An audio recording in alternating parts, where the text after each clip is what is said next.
ज्या अयोध्येत प्रभू श्रीरामाचं 500 वर्षांनी मंदिर उभं राहिलं, ज्या राम मंदिराच्या मुद्द्यावरून अनेक दशकं भाजपनं देशभर रान पेटवलं, त्याच अयोध्येत भाजपचा पराभव झाला। हा पराभव का झाला? अयोध्येत विरोधकांनी असं काय केलं की बाजी पलटली? जाणून घेऊयात बडे मुद्देमधून। मंडळी नमस्कार, मी विलास बडे, तुम्ही पाहताय बडे मुद्दे। दिल्लीचा रस्ता ज्या उत्तर प्रदेशातून जातो त्या उत्तर प्रदेशात भाजपला जोरदार धक्का बसला। 2019 मध्ये 62 जागा जिंकणाऱ्या भाजपला केवळ 33 जागा जिंकता आल्या। मोदी योगींच्या डबल इंजिनला मतदारांनी पटरीवरून खाली का उतरवलं या प्रश्नानं सगळ्यांनाच भांडावून सोडलंय। पण सगळ्यात जास्त कोड्यात टाकलंय ते एका प्रश्नानं, अयोध्येत भाजपचा पराभव का झाला? लोकसभेतल्या भाजपच्या पराभवाची काही खास कारण आहेत। सगळ्यात महत्त्वाचं कारण आहे तिथं झालेली विकास कामं। तुम्ही म्हणाल विकास कामं आणि पराभव, तर त्याचं गणित असं आहे। ऐन लोकसभा निवडणुकीच्या तोंडावर अयोध्येत प्रभू श्रीराम यांची मंदिरात प्राणप्रतिष्ठा करण्यात आली। अयोध्येचा या निमित्तानं चेहरा मोहरा बदलला जातोय। खरं तर अयोध्या हे फैजाबाद या लोकसभा मतदारसंघात येतं।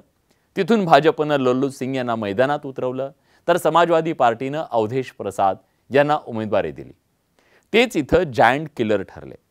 अयोध्येत मंदिराची उभारणी करताना मोठ्या प्रमाणात विकास कामं करण्यात येत आहेत। रस्ते आणि इतर विकास कामांसाठी मोठ्या प्रमाणात जागेचा ताबा सरकारनं घेतला, पण त्याला स्थानिकांचा विरोध होता। त्याचा योग्य मोबदला दिला गेला नाही। शिवाय ज्यांना पर्यायी जागा दिली गेली त्याची कागदपत्र अजून मिळाली नाहीत असा आरोप स्थानिक करतायत। रस्ते रुंद करण्यात आले तेव्हा छोट्या मोठ्या व्यापाऱ्यांची दुकानं तुटली गेली, त्यामुळे व्यापारी दुखावले गेले। विरोधकांनी हा मुद्दा ऐन निवडणुकीत उचलून धरला आणि त्या सगळ्याची नाराजी मतांमधून व्यक्त झाल्याचं बोललं जात आहे। दुसरं सगळ्यात महत्त्वाचं कारण ठरलं इथलं जातीय समीकरण।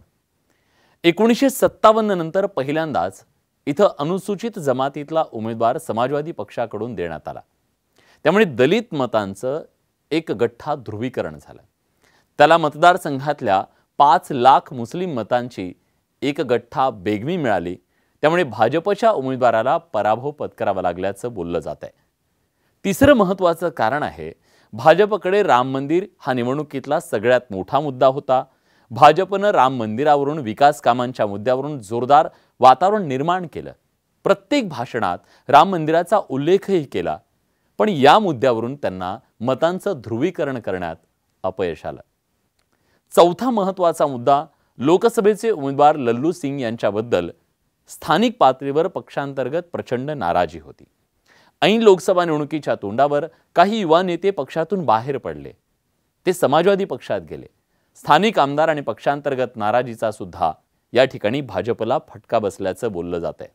आणि पाचवं कारण, भाजपचे खासदार लल्लू सिंग यांनी संविधान बदलासंदर्भात केलेलं ते वक्तव्य त्यांना चांगलंच भोवलं। स्थानिक दलित समाजात त्या वक्तव्यानं रोष निर्माण झाला आणि भाजपच्या बाजूनं जी मतं आजवर होती ती मतं समाजवादी पक्षाच्या बाजूने गेली। याचा जबर फटका भाजपच्या विद्यमान खासदारांना बसला आणि जनतेनं त्यांना आजीपासून माजी खासदार बनवलं। एकूणच काय तर 500 वर्षांनी अयोध्येत राम मंदिर उभं राहिलं।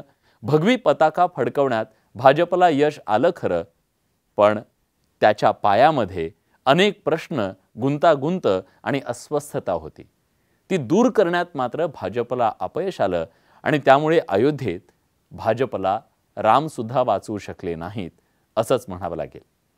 बडे मुद्देमध्ये आज आपण इथेच थांबतोय। धन्यवाद।